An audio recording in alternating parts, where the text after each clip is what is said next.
in my experience, observation, and my opinion has been I have this thought, and it's my thought, so I get to keep it, that we are all cut from the same cloth with just a little couple variations here and there. We all have the same wiring diagrams. We all just have different contact points.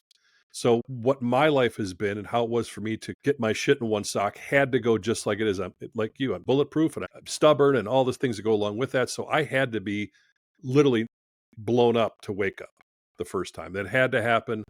And that was just the first one. Then it's okay. Then when you hit the snooze button, you go Yeah. back to sleep. Life is constantly setting off alarms for us, and we hit the snooze button. And after a while, it gets further and further apart. And I think it's all about free will. I could have ignored all that afterwards, but then I couldn't. There was something inside me that says, don't ignore what's starting to take place. And look, I'm 19 years old and I'm trying to live my life just as a guy would back then and do the things that are fun and girls and cars and this and this.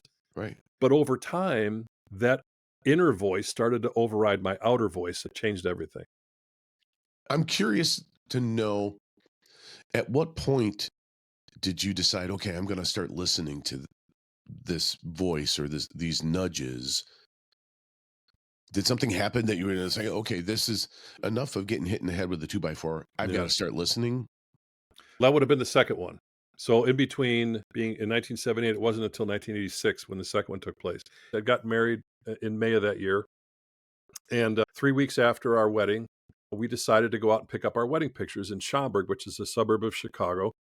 I was off that day and we drove out, looked at the pictures. We had a great wedding. It was a blowout, fantastic, wonderful. We get the pictures. We're driving back and we get to a T intersection. I stop at the light. I'm heading east and north and south traffic is going, doing their thing. And then they get a red light and we get arrows to go left and right. So all traffic is stopped. I'm starting to make a left-hand turn. All of a sudden, next thing, explosion. A guy in a 78 Lincoln ran the red light, blasted us broadside, drunk driver. And I had luckily turned the wheel just slightly to make the turn. We were in a 1983 Firebird versus a Lincoln. Oh, Yeah, and we lost. And so this guy, it blew up the car. He goes right through the car, spins around, all hell breaks loose. My wife at the time, I remember the door flying open and seeing our wedding pictures that we were so proud to pick up strewn out on the street, oh. and all hell breaks loose.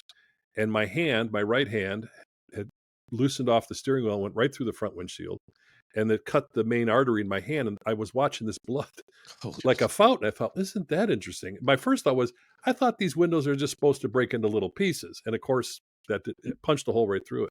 Oh my God. My knees went up through the dashboard, pushed the steering wheel up, and it was just a mess. And the car had crumbled around me. Now, at the time, I was still playing semi-pro. And Mhm. so I was in really good shape. I was 250 pounds. I could bench press a Volkswagen. And if this guy would have hit us maybe a foot further towards the engine, I might not be here, but he hit us at the crease. So the car curved and bent. Gotcha. This woman comes walking over to the car. Her name was Cassie White. I'll never forget her. She was a nurse at a nearby hospital, getting off work, saw the whole thing, runs over, stands and puts her finger and stops the bleeding on my hand, and stood there until the paramedics showed up. And she said, I think you're not going to die.